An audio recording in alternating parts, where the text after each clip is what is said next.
What's up, it's cinemashogun here, and you know, I have made countless videos. Video after video after video. Talking until I'm blue in the face. Warning everyone about the threat of Russia. About the threat of China. About the threat of North Korea. About threats from the Middle East. About the threat of World War III. Which, by the way, for the record, I fully believe that we are already in the middle of World War III. I just don't think a lot of people realize it yet.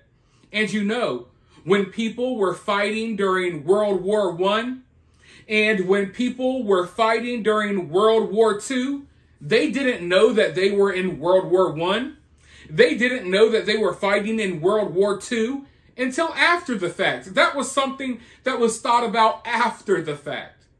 So it's not like World War III is going to be called World War III as World War III is going on, but history will look back on it. If there's a world left, they will look back on it and they will acknowledge it as World War III.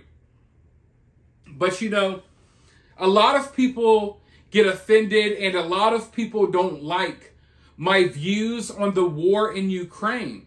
Now, I was the first to warn you all that Ukraine was going to be invaded. I was talking about it for months and months before it happened.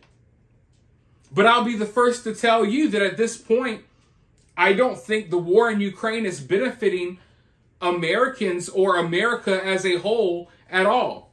We're sending countless amounts of money, countless amounts of ammunition over to Ukraine. Money and ammunition that we're going to need in the very near future, and we all know it. Look around the world, we all know it.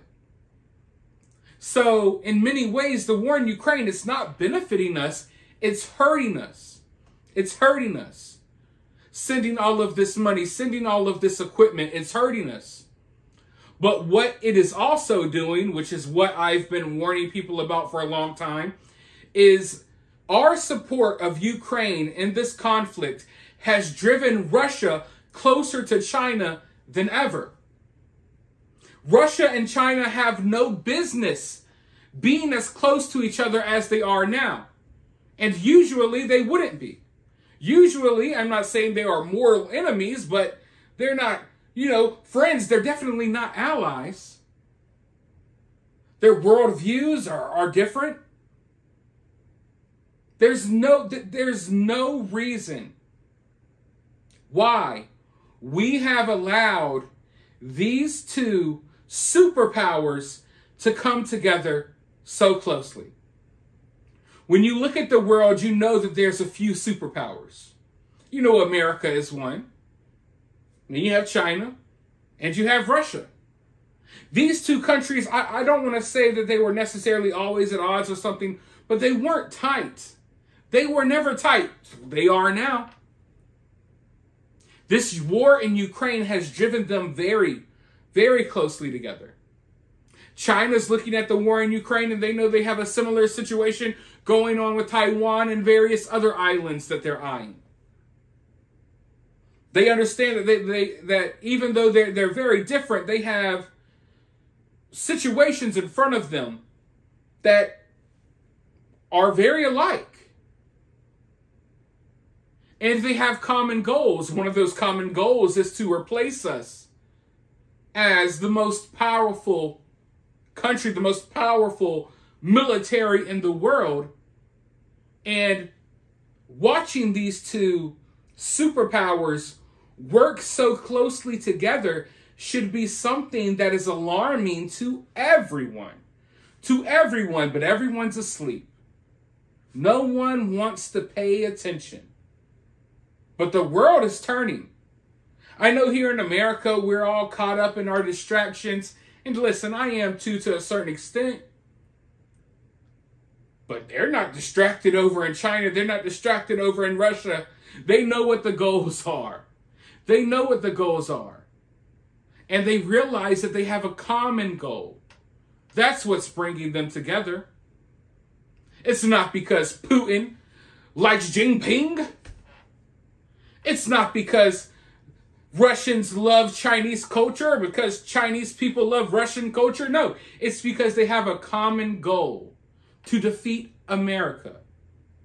And what better way to do it than together? That may be the only way that they can be successful, and they understand that they benefit. Both sides, they benefit. When one side moves, the other has to as well, because they benefit from that. Russia wants to make a move, a military move. China might as well go ahead and do so too around the same time frame, because they benefit from it. Now, instead of a snake, you got a two-headed snake to deal with. And I can tell you right now, they're already having meetings. They've been having meetings at the Pentagon for a long time, for months and months, years. And recently, they've been having meetings preparing for war with Russia and China at the same time.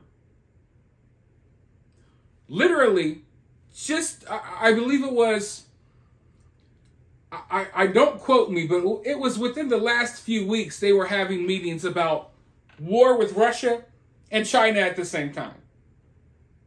And it looks like that's where we're headed. All signs point towards that. But before I go any further, I want you all to hit that thumbs up button. We got to get the likes up on the videos. I want you all to subscribe. We got to get the subs up. YouTube is deleting subs, doing whatever they can to silence my channel. I'm going to roll this news clip because finally, I've been talking about it for months, but finally, it seems like the mainstream media is finally kind of acknowledging it a little bit. It's kind of finally being acknowledged that we've allowed China and Russia to come very closely together. So I want to roll this clip. Let's see what they have to say. Then I'll be right back with more thoughts. A new military alliance appears to be brewing between Beijing and Moscow. Russia and China are strengthening their military ties, and while a formal partnership between the two world powers isn't in place yet, experts say this should urge the U.S. to plan new military strategies. Our Emily Finn is here with more. Emily, thine enemy is my enemy. Is that what you think Russia and China are thinking? They may be. Well, they're thinking that they are growing closer, Nick. For decades, the U.S. has been the military superpower of the world. But now the relationship between China and Russia has grown increasingly closer, posing concerns for peace on the world stage amid ongoing conflicts in Ukraine and Israel. Analysts say the friendly ties between Vladimir Putin and Xi Jinping and the brewing unofficial military alliance among the Russian and Chinese forces could be the biggest threat the U.S. has faced since the Cold War. China has been providing Russia with economic support since Putin invaded Ukraine and has been closely watching to see how that conflict plays out as a potential invasion of Taiwan looms. Over the past 2 years, the country's militaries have participated in joint naval exercises, with Russia giving China submarine technology that could threaten the U.S. Navy's prominence.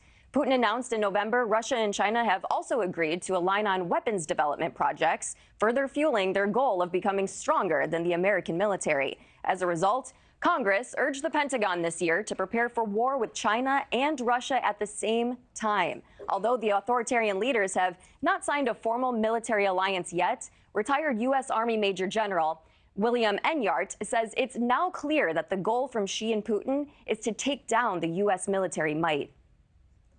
Any alliance between Russia and China would, in all likelihood, be relatively short-term and would be a marriage of convenience. It's not that they have any great interests in common other than seeing the U.S. deposed as the world's only superpower. Experts now say the U.S. needs to urgently step up its military capacity, especially in Europe, and they need to strengthen our alliances to offset the threats this growing relationship between China and Russia poses. Nick, Markey? You know, folks, I hate to break it to you. And I know, I don't even blame you all. And I'm not talking to everyone, but I don't blame the people who believe in a lot of this nonsense that's going on with Ukraine. I don't blame them because there's so much propaganda, but I hate to inform you all that Ukraine is not winning. It's not even close. Ukraine isn't going to win. All of this money that we're sending, all of this equipment is going to go to waste, and it's going to hurt us in the long run. And like I was saying, it's in America's best interest to keep a wedge between China and Russia. That wedge has been removed due to the war in Ukraine. And we've now reached a point of no return because, you know, once the genie is out of the genie bottle or whatever you want to call it, you know, it's over and done with. China and Russia, they've already had the meetings. It's not a formal alliance yet because they will never make it formal. And knowing how China and Russia operates, I think they're operating not necessarily under, oh, we're best friends now. But hey, we have a common goal. Let's go ahead. Let's achieve this common goal of getting America out the way. And then whatever happens, happens. Do I think that Russia and China may be fighting each other 100, 200 years down the line? Hell yeah, probably. But as of right now, they're locked in. And they're getting locked in. And I know America has a strong military. But I'm not so sure we're ready. I don't think we're ready. I don't think the people living in this country, the people joining the military, I don't think they're ready for something like this. I believe that people in Russia are ready because they're already experienced. They've been fighting in Ukraine. And the people in China, you already know how they are. You know what I mean? Like, they're ready. They're ready. When it comes to America, not so much so. You know, the commanders, the generals leading these armies, they're loyal, they're experienced. They're not cross-dressers. They're not traitors to their own government like the people running our military. So, matching up, even though, you know, equipment, you can match all the equipment, when it comes down to it, I don't necessarily think we would win. And when's the last time we really won a war? I guess World War II. That was the last time we declared a war as well. But, you know, the saying goes, how does it go? I'm kind of rusty. An enemy of my enemy is my friend. Something like that. That's kind of how China and Russia are operating here. We got a common enemy. We have common goals. You know, like what Russia wants to do and what China wants to do. Maybe in different parts of the world, it may be a little different, but it's kind of the same. And there's only really, you know, one entity in the way trying to stop them, and that's the U.S. and NATO. But for me, and for people like me, and for people like a lot of you all watching this video, seeing this news and seeing them finally acknowledge that this is happening and that this is a problem, it's really frustrating. Because most of us could see it coming from a mile away. And we're normal, everyday, regular people. We shouldn't even have to be worried about stuff on this level. Okay? This is above my pay grade. This is above your pay grade. We shouldn't have to worry about this type of stuff. But we do. Because either we have incompetent people running this country, or we have people running this country that want to run it straight into the ground on purpose.